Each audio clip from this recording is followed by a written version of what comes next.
जय गायत्री विद्यार्थी मित्रों, मैं स्वास्थ्य एजुकेशन कैंपस में एक बार फिर से आप सबका हार्दिक स्वागत करती हूँ। तो आज हम स्टैंडर्ड फोर में हमारा सब्जेक्ट है हिंदी के अंदर चैप्टर नंबर 10 हमने टेक्स्ट बुक का देखा था और आज हम वर्कबुक में चैप्टर नंबर 10 के जो प्रश्न उत्तर हैं वह पढ़ने वाले। चैप्टर नंबर 10 हमारा कौन सा था? चेक छिल्ली एक क्या थी? हास्य कथा थी। क्या थी? हास्य कथा। अब आपको यहाँ पे बहुत सारे क्वेश्चन आंसर्स दिए गए, वो आज हम पढ़ेंगे। क्वेश्चन नंबर 1, निम्नलिखित प्रश्नों के उत्तर के लिए दिए गए विकल्प में से उचित विकल्प चुनकर उसका क्रमांकन में लिखिए। अब आपको क्वेश्चन नंबर 1 है, उसमें क्या करना है? विकल्प दिए गए। क्या दिया गया है? विकल्प। तो आप विकल्प में से क्या करोगे? चुनकर जो सही आंसर है वो बॉक्स में लिखोगे। जैसे पहला, कौन जिस डाली पर बैठा था उसी को काट रहा था। मैंने आपको समझाया था कौन बैठा था डाली के ऊपर? चेक चिल्ली। कौन बैठा था? Check chilli. तो बॉक्स में क्या आ जाएगा? क। दूसरा, शेख चिल्ली धम से धरती पर गिरने के बाद किसके पीछे भागा? तो किसके पीछे भागा था? यात्री के पीछे। थर्ड, यात्री ने शेख चिल्ली से पीछा छुड़ाने के लिए उसकी बाई कलाई पर क्या बांध दिया? क्या बांधा था? धागा। क्या बांधा था? धागा। तो बॉक्स में क्या आ जाएगा? अब उसके बाद चौथा, धागा टूटने पर शेख चिल्ली स्वयं को मरा हुआ मानकर कहाँ लेट गया? तो कहाँ लेटा था? कब्र में। कहाँ लेटा था? कब्र में। उसके बाद क्वेश्चन नंबर 5, कोई मेरा घी का टीन शहर पहुँचा दे, मैं उसे 50 पैसे दूंगा। क्या था? कौन बोल रहा था? सिपाही बोल रहा था। कौन बोल रहा था? सिपाही। उसके बाद 50 पैसे की बात सुनकर कौन खुश हो गया? तो 50 पैसे की बात सुनकर शेख चिल्ली खुश हो गया। तो क्या आएगा? ब। शेख चिल्ली के ऊहू कर सिर हिलाने पर कनिस्तर गिर जाने पर क्या हाल हुआ? तो घी मिट्टी में मिल गया और सिपाही गुस्से हो गया।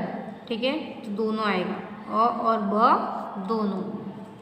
अब क्वेश्चन नंबर 2, कोष्ठक में दिए गए शब्दों में से उचित शब्द चुनकर रिक्त स्थानों की पूर्ति कीजिए। आपको जो कोष्ठक दिया गया है यहाँ पे ऊपर, उसमें से आपको रिक्त स्थानों की पूर्ति करनी। ठीक है, पहला, भाई दूसरी पर हो जाओ नहीं तो गिर पड़ोगे। डाल। बड़े आए, जाओ अपना काम करो। अक्लमंद, तुम तो कोई बहुत बड़े मालूम होते हो। ज्योतिषी।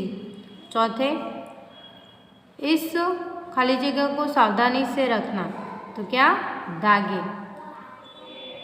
अब उसके बाद 5th नंबर का क्वेश्चन है, साहब पहुँचा तो देता लेकिन खाली जगह चुका हूँ मर। 6th में, खाली जगह के बच्चे तूने मेरा घी नष्ट कर दिया। पागल। अब आपको क्वेश्चन नंबर 3 में क्या करना है? क्वेश्चन नंबर 3 में सही वाक्यांश चुनकर वाक्य पूर्ण करना है। क्या करना है? सही वाक्यांश चुनकर आपको जो वाक्य है वह पूर्ण करना है। ठीक है, क्वेश्चन नंबर 1, तुम्हें अपने घी की पड़ी है, मेरा तो घर ही उजड़ गया। क्या आएगा? अ। साहब पहुँचा तो देता लेकिन मैं मर चुका हूँ। क्या आएगा? ब। यात्री ने उसे बहुत समझाया कि मैं ज्योतिषी नहीं हूँ। ब। अब आपको आया क्वेश्चन नंबर 4। क्वेश्चन नंबर 4 में आपको क्या दिया गया? निम्नलिखित प्रश्नों के उत्तर एक एक वाक्य में लिखिए। आपको जो निम्नलिखित प्रश्न हैं वह क्या करने हैं? उनके उत्तर एक एक वाक्य में लिखना है। पहला, मूर्खता का काम कौन कर रहा था? तो मूर्खता का काम शेख चिल्ली कर रहा था। कौन कर रहा था? शेख चिल्ली कर रहा था। दूसरा, शेख चिल्ली को देखकर यात्री ने क्या कहा? शेख चिल्ली को देखकर यात्री ने कहा कि भाई दूसरी डाल पर हो जाओ, नहीं तो गिर जाओगे। फिर थर्ड में क्या दिया गया है? यात्री ने शेख चिल्ली को समझाया। यात्री ने शेख चिल्ली को समझाया कि मैं ज्योतिषी नहीं हूँ। क्या समझाया? कि मैं ज्योतिषी नहीं हूँ, मैं केवल इंसान हूँ। अब उसके बाद क्या है? फोर्थ। कौन सा क्वेश्चन आया? फोर्थ में क्या लिखा हुआ है? यात्री ने शेख चिल्ली से अपना पेन की जगह क्या आएगा? पीछा किस तरह छुड़ाया? जो यात्री था उसने शेख चिल्ली से अपना पीछा किस तरह से छुड़ाया? तो यात्री ने अपना पीछा छुड़ाने के लिए शेख चिल्ली की बाई कलाई पर एक धागा बांध दिया। आपने पढ़ा था ना कि वो मतलब यात्री के पीछे पीछे भाग रहा था कि तुम ज्योतिषी हो, तुम मुझे भविष्य बताओ। तब यात्री ने क्या किया था? यात्री ने धागा लेके उसकी बाई कलाई पे बांध दिया था और क्या बोला था कि जब तक धागा टूटेगा नहीं तब तक तुम्हारी मृत्यु नहीं होगी। अब 5 नंबर में शेख चिल्ली कब्र में जाकर क्यों लेट गया? जो धागा दिया हुआ था शेख चिल्ली को, तो हम पहले उत्तर पढ़ते हैं। शेख चिल्ली को धागा टूटने पर लगा मैं मर चुका हूँ, इसलिए कब्र में जाकर लेट गया। जो यात्री था उसने बाई कलाई पर एक धागा बांधा हुआ था शेख चिल्ली के, तो उसने ये भी कहा था ना कि धागा टूट जाएगा तो तुम्हारी मृत्यु निश्चित है। तो ये बात सोचते उसने क्या किया? धागा टूट गया तो कब्र में जाकर लेट गया। सिपाही के साथ चलते हुए शेख चिल्ली क्या सोच रहा था? सिपाही के साथ चलते हुए शेख चिल्ली सोच रहा था कि कनिस्तर पहुंचने के 50 पैसे मिलेंगे। क्या सोच रहा था? वो सोच रहा था ना कि कनिस्तर पहुंचूंगा तो मेरे को 50 रुपये मिलेंगे, 50 से मैं मुर्गियाँ खरीदूँगा, मुर्गियों में से अंडे मिलेंगे, अंडे से मैं बहुत सारी मुर्गियाँ होंगी और मुर्गियों को बेचकर मैं बकरियाँ खरीदूँगा। ठीक है, अब आगे देखते हैं। क्वेश्चन नंबर 7, अंत में शेख चिल्ली को किस बात पर दुख हुआ? अंत में शेख चिल्ली को उसकी घर उजड़ जाने का दुख हुआ।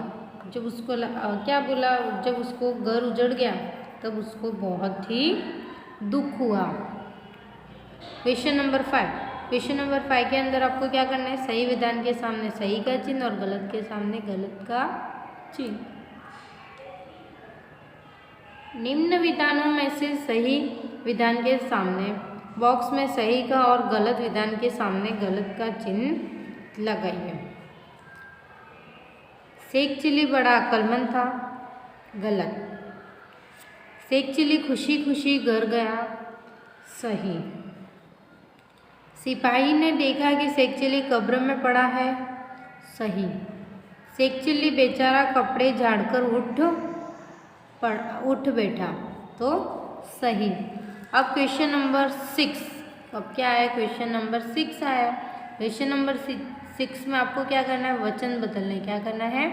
वचन बदलने। जैसे डाल, डाली, कपड़े, कपड़ा, फसल, फसलें, महीना, महीने, अंडा, अंडे, बच्चे, बच्चा।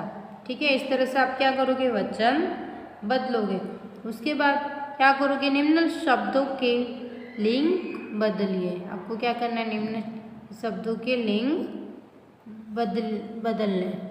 तो आपको क्वेश्चन नंबर 7 में लिंग बदलने। देवी तो देव, बकरी, बकरा, बच्ची, बच्चा, बेटा, बेटी, मुर्गी, मुर्गा, लड़की, लड़का।